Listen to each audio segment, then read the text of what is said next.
네, 뉴스 채굴꾼 김현욱 작가 모셨습니다. 어서 오세요. 네, 안녕하세요. 오늘 어떤 걸 채굴해 오셨습니까? 네, 최근 가장 뜨거운 이슈 중에 하나가 바로 쿠팡 등 주요 이커머스 플랫폼들이 시행 중인 새벽 배송을 둘러싼 논쟁이잖아요. 네네네. 네, 지난달 22일 민주당 을지로위원회 주도로 열린 택배 사회적 대화기구에서 이 택배 노조가 자정부터 오전 5시까지의 배송을 제한하자. 이렇게 제안한 이후에 이 유통 물류업계는 물론 노동계와 의학계 그리고 정치권에서도 다양한 목소리가 나오면서 좀 논의가 뜨거운 상황인데요. 네. 그런데 이번 주 들어서 이 X와 페이스북 등 SNS에 좀 이상한 주장들이 올라오더라고요. 어떤 주장이요? 네, 좀 살펴봤더니 이 택배 노조가 자정부터 오전 5시까지의 배송을 제한하자고 했던 그날이 이 중국 이커머스 플랫폼인 알리익스프레스가 신선식품 배송 서비스인 알리프레시를 시범 운영하겠다고 발표한 날이라는 점을 들어서 예, 이 택배 노조가 중국 기업인 알리를 밀어주기 위해서 쿠팡 등 다른 이커머스 플랫폼의 새벽 배송을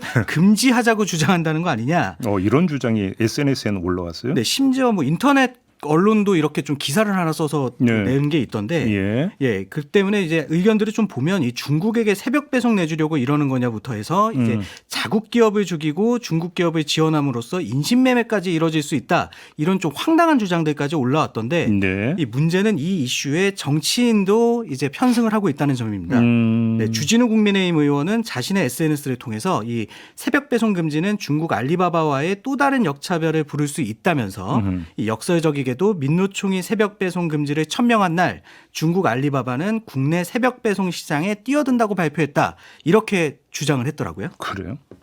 그냥 이것저것 떠나서 택배 노조는 뭐라고 합니까? 이런 주장에 대해. 네, 좀 물어봤더니 좀 진짜 황당하다는 반응이었거든요. 예. 네, 한선범 택배 노조 정책국장의 이야기 오디오로 잠깐 듣고 오시죠. 작년 5월에 이 쿠팡 새벽 배송 노동자의 정슬기 씨라는 분이 이제 과로사로 돌아가셨어요. 그러면서 이 쿠팡 새벽 배송이 문제 있는 거 아니냐 이런 여론이 조성이 되고, 그래서 작년 10월 국감을 하고 올해 1월에 이제 청문회를 하고 그 과정에서 이 사회적 대화를 하자 이렇게 얘기가 된 것입니다.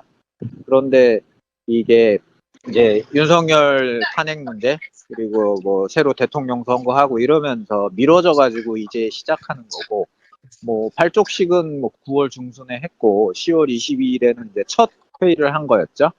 네. 참고로 민주당 을지로위원회에도 좀 물어봤더니 한선범 국장의 이야기처럼 택배 사회적 대화기구는 지난해부터 하려 했으나 국가적 이슈들이 한꺼번에 몰리면서 밀렸다는 입장이었고요. 네. 그리고 이미 1년 전부터 논의를 이어왔는데 이 알리프레시와 도대체 무슨 상관이 있느냐 이런 얘기를 하시더라고요. 그래서 이제 한선범 국장이 언급한 논의 과정은 그나마 좀 짧게 짚은 거고요. 그에 앞선 2023년에 경기도 군포에서 또 쿠팡 새벽 배송 노동자가 사망하는 일이 있었고 그때부터 택배 노조가 야간 배송에 대한 대책 마련이 필요하다는 주장을 계속 해왔습니다. 참고로 지난해 11월 강한승 쿠팡 주식회사 대표가 이 민주당 을지로위원회와 쿠팡 사장단 간담회 자리에서 이 심야 노동과 고용 불안을 유발하는 로켓 배송 시스템에 대한 지적에 대해서 이 문제 해결을 위한 대화가 필요하다고 생각한다라는 입장을 내놓은 바도 있거든요. 그래서 이게 노동계의 일방적 주장이 아니라 쿠팡 측도 최소 1년 전부터 논의에 참여해왔다 이렇게 봐야 될 것 같습니다. 히스토리를 전혀 모르는 엉뚱한 주장이다 이런 거네요. 그렇습니다. 하면 또 다르게 짚을 점이 있을까요? 네, 이 알리익스프레스가 중국 기업이라는 주장 적어도 이 우리나라에는 맞지 않는 주장입니다. 왜요? 신세계그룹과 알리바바 인터내셔널이 지난해 12월 국내 이커머스 시장에서의 경쟁력 제고를 위해서 이 합작회사 설립을 결정했고, 공정거래위원회가 지난해 9월에 이 기업 결합을 승인한 바가 있거든요.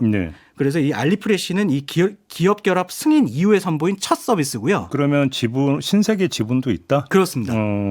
참고로 알리바바가 손잡은 신세계그룹의 총수는 지난 2022년 1월 자신의 SNS에 멸공이라는 게시글로 논란이 일었던 정용진 회장입니다. 맞아. 이런 일이 있었죠. 그렇습니다. 그러니까 이러면 이거 완전히 뭐 중국 기업 이렇게 규정할 수도 없다는 얘기가 되는 거예요. 맞습니다.